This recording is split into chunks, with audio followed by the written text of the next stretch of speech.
Everyone. आज हम class 9th का चैप्टर नंबर 9 उसका एक्सरसाइज का 1 से 8 तक के क्वेश्चंस को देखेंगे।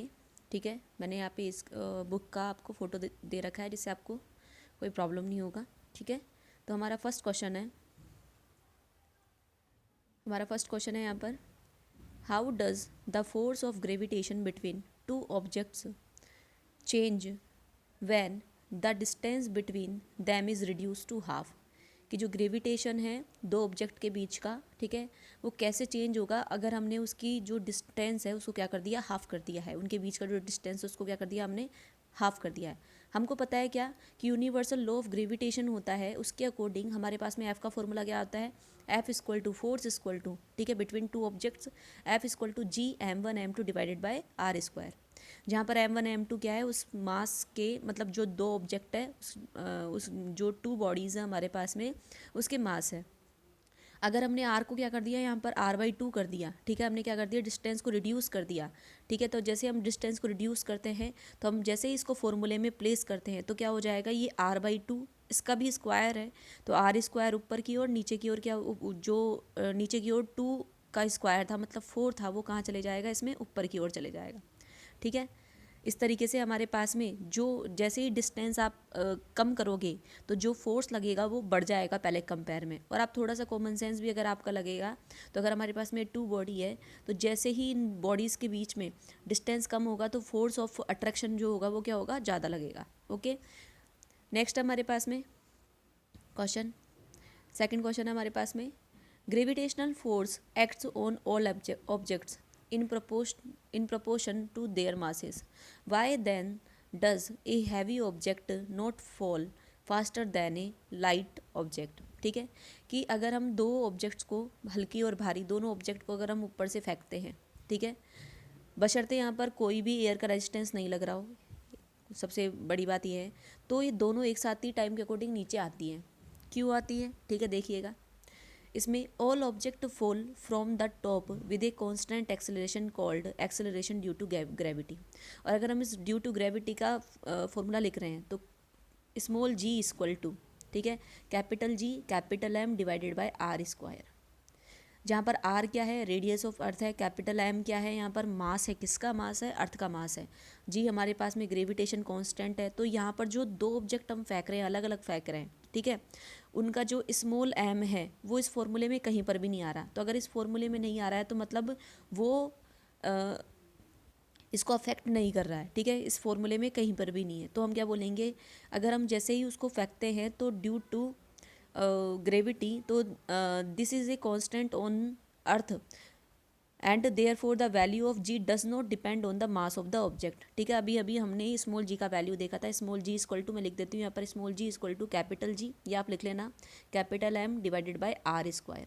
ठीक है, hence heavier objects do not fall quicker than the light weight object provided there's no air resistance. बस यहाँ पर एयर रेजिस्टेंस कुछ भी नहीं होना चाहिए। थर्ड क्वेश्चन हमारे पास में, थर्ड क्वेश्चन क्या है, what is the magnitude of the gravitational force between the earth and A 1 kg object on its surface. यहाँ पर अर्थ गिवन है हमको 6 × 10⁻24 kg और रेडियस गिवन है हमको 6.4 × 10⁻6 m। ठीक है, अगर हम निकाल रहे हैं यहाँ पे फॉर्मूला, देखो हमारे पास ये रहा, ठीक है, अगर हम इसमें वैल्यू रख रहे हैं तो m1 का वैल्यू कितना है, मास ऑफ अर्थ का वैल्यू हमको गिवन है क्या, दिस, m2 क्या है 1 kg, ठीक है, और हमारे पास में रेडियस हमारे पास में गिवन है। तो देखो ये फॉर्मूला अगर हम देखें तो क्या बना, अगर हम थोड़ा सा देखेंगे तो यहाँ पर एफ इक्वल टू, ठीक है, capital G capital M, mass of earth, ठीक है, रेडियस हमको गिवन है आर स्क्वायर, और यहाँ पर स्मॉल एम का वैल्यू कितना है 1। तो ये कितना बन गया हमारे पास में, स्मॉल जी आ गया, जो कि क्या है, ग्रेविटेशनल एक्सेलरेशन है। हमको सॉल्व करने का ही ज़रूरत नहीं है, यहाँ पर मास है। तो ग्रेविटेशनल एक्सेलरेशन का वैल्यू कितना होता है, 9.8 होता है, पर यहाँ पर ये 1 kg है, तो इसके अलावा इसके लिए हम क्या बोलेंगे, न्यूटन लग जाएगा, क्योंकि ग्रेविटेशनल एक्सेलरेशन का यूनिट कितना था, मीटर पर सेकंड स्क्वायर, फिर मल्टीप्लाई बाय ये जो हमको क्या दे रखा है, एम दे रखा है, उसका यूनिट कितना है, 1 kg है, तो kg metre divided by second square क्या बना लेगा, न्यूटन बना लेगा। तो इसको हमको इतना सॉल्व करने की ही ज़रूरत नहीं थी, तो हम डायरेक्टली क्या बोल सकते हैं, एफ कितना आया, 9.8 क्या आया, न्यूटन आया, 9.8 न्यूटन आया। वापस सुन लीजिए, जब हम फॉर्मूले में m2 का वैल्यू रखते हैं तो हमारे पास में कितना आ रहा है, 1 kg आ रहा है। तो अगर हम इन सबको देखते हैं तो ये हमारे क्या है, g का ही वैल्यू है, स्मॉल g का ही वैल्यू है, ठीक है। बस यहाँ पर हमने क्या किया, जो kg आया है उस kg को मीटर पर सेकंड स्क्वायर के साथ में जैसे हम रखेंगे तो वो क्या बना लेगा, न्यूटन बना लेगा, बस, ठीक है। तो हमारे पास में इतना सॉल्व करने की हमको इतना ज़रूरत ही नहीं थी, ठीक है। तो अगर हम थोड़ा सा कॉमन सेंस लगाते हैं उस बेसिस पे हमारे पास में ये सॉल्व हो जाता। तो हमारे पास में जो फोर्स था उसका मैग्नीट्यूड कितना आया, 9.8 न्यूटन आया। नेक्स्ट क्वेश्चन हमारे पास में क्वेश्चन है, the earth and the moon are attracted to each other by gravitational force. Does the earth attract the moon with a force that is greater or smaller or the same as the force which with which the moon attracts the earth। ठीक है, तो ये क्या बोल रहा है कि जो मून और अर्थ है वो एक दूसरे को क्या कर रहे हैं, ग्रेविटेशनल फोर्स से क्या कर रहे हैं, अट्रैक्ट कर रहे हैं। तो इसमें ना जो फोर्स लगेगा, ठीक है, जो अर्थ मून को खींचेगी या फिर मून अर्थ को खींचेंगे, वो इसमें से किसका ज़्यादा होगा, या बराबर होगा या कम होगा, ठीक है, ये पूछ रहा है। और क्यों होगा ये भी पूछ रहा है। तो देखो, अगर हम जानते हैं दो बॉडी के बीच का, अगर हम यूनिवर्सल लॉ ऑफ ग्रेविटेशन के अकॉर्डिंग सॉल्यूशन देखें तो हम बोलेंगे, क्या बोलेंगे, F=g m1m2 divided by D square, जहाँ पर डी क्या है, डिस्टेंस है किसके, अर्थ और मून के बीच का, ठीक है। और m1 m2 क्या है, masses of the earth and क्या है, मून है, क्या है, respectively.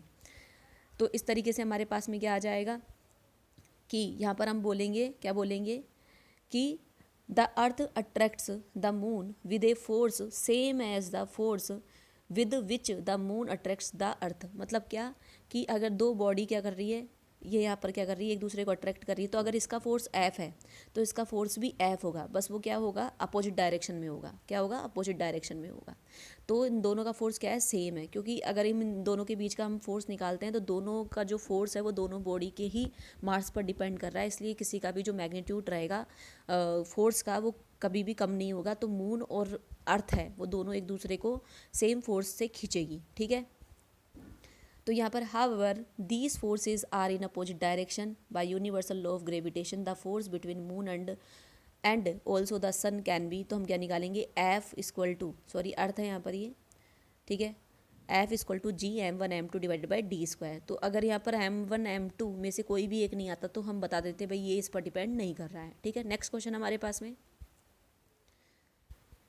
If the moon attracts the earth why does the earth note moves toward the moon. कि अगर हम अभी अभी हम ऊपर वाले क्वेश्चन में क्या पढ़ करके आए हैं कि सेम मैग्नीट्यूड के साथ में, ठीक है, मून भी अट्रैक्ट करता है किसको, अर्थ को। तो फिर अर्थ मून के चारों ओर चक्कर क्यों नहीं लगाती है, या मून के और क्यों नहीं जाती है, ठीक है। तो देखिए, हमको पता है क्या कि थोड़ा सा अगर मैं समझाऊँ यहाँ पे आपको कि F= क्या होता है, F= होता है ma, ठीक है। अगर दोनों का फोर्स सेम है, ठीक है, तो अगर फोर्स सेम है तो एक्सेलरेशन किस पर डिपेंड करेगा, m पर डिपेंड करेगा। और हम ये भी जानते हैं कि जो मून और अर्थ में से ज़्यादा मास किसका है, किसका है, अर्थ का है। तो जैसे ही इसका मास अर्थ, मतलब अर्थ का मास ज़्यादा, तो यहाँ पर एक्सेलरेशन क्या होगा, कम होगा। इसीलिए जो अर्थ है वो हल्की सी मूव करेगी, बट इतनी मूव नहीं करेगी जो हमको कंसिडर हो, ठीक है। तो एक्सेलरेशन ऑफ द अर्थ वो कितना हो जाएगा, अकॉर्डिंग टू m क्या हो जाएगा, कम हो जाएगा, क्योंकि फॉर्मूला क्या लगा, F=ma।